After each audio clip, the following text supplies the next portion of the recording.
So during a recent interview, the sports journalist Stephen A. Smith said a few things about Rihanna and Beyoncé. Rihanna is going to perform at the 2023 Super Bowl halftime show next month, and since Beyoncé performed at the halftime show in 2016 alongside Coldplay and Bruno Mars, Stephen A. Smith decided to compare the two of them, and he said on the show that Rihanna and Beyoncé. A lot of Rihanna fans and other people didn't like these comments from the sports journalist, and they have been going after him since the interview, so he finally decided to explain what he meant and also offered Rihanna an apology. Let's check it out. I just got out of First Take, and I saw some headline that's circulating all over the place about my quote that Rihanna ain't Beyonce. See, I'm going to own it. I know what y'all trying to do, but I'm going to own it because I get paid to speak for a living, so I need to be more careful. I want Rihanna to know you're a superstar. You're sensational. You're spectacular. You're no joke. And you are a worthy person to be doing the Super Bowl halftime show. Having said all of that, I was answering a question from Sherry Shepherd, who took over the Wendy Williams show and now got her own thing going, and I'm very proud of her. And she asked me, with a bunch of sisters in the audience, what she asked me. Now, I'm a Beyoncé fan. I think that Beyoncé is not only a phenomenal performer, the phenomenal performer. And the only reason any kind of comparison came into play is because Beyoncé performed at halftime of the Super Bowl, not just by herself, but one separate Super Bowl performance with Bruno Mars and Coldplay. And I thought those were two of the greatest shows that I've ever seen.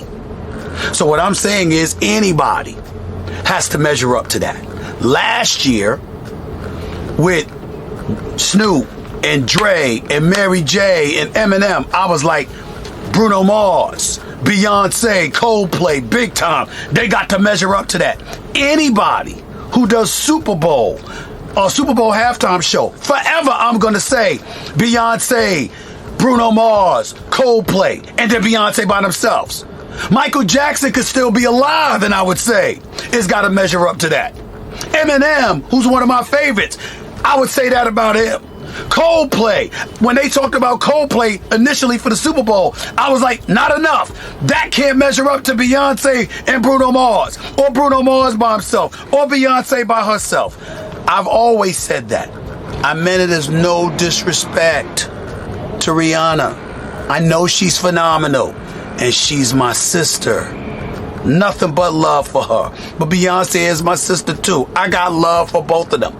I just think that Beyonce is the greatest performer out there today. That's me. That doesn't mean I'm hating on anybody else.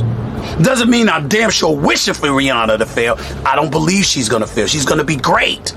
I'm just saying that I'm a Beyonce fan. That's all. That's it. Rihanna, go do your thing. I apologize for creating whatever brouhaha comes of this. I gotta be more careful where people twist it and turn it into something it ain't. My bad on that. Now I gotta go. Good luck, sweetie. Looking forward to seeing you perform at halftime during the Super Bowl. You know you gotta turn it out. You know you gotta turn it out. And I believe you will. All the best to you. Bye-bye. If you have stayed with me to this point of the video, consider subscribing, hit the like button, and leave a comment below. Thank you for watching, and I'll see you in the next video.